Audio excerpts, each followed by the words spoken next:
నేను పేదరికంలో కొట్టుమిట్టాడుతూ ఇష్టపడి చదువుకోవడం జరిగింది.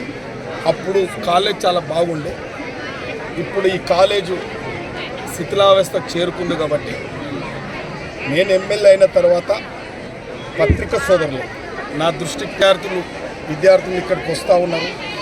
వాళ్ళకి సరి అయిన వసతులు లేవు, ల్యాబ్ లేదు, బాత్రూమ్ లేవు, సరిగా క్లాసులు కూడా సరిగ్గా లేవు, స్టాఫ్ కూడా సరిగ్గా లేదని చెప్తే ఖచ్చితంగా మనకు విద్యకు ప్రాధాన్యత ఇవ్వాలని ఒక సంకల్పంతో మనం జూనియర్ కాలేజీను ఒక మరమ్మతులు చేపట్టాలని అనుకుంటే ఒక నూతనమైన అన్ని వసతులతో కూడి అందరి సహాయ సహకారాలతోని ఇలా తెలంగాణలో ఎక్కడ లేని విధంగా ఈ జూనియర్ కాలేజీ నిర్మాణం చేపట్టాలని ఒక ఆలోచనతో అందరూ జరుగుతూ ఉంది.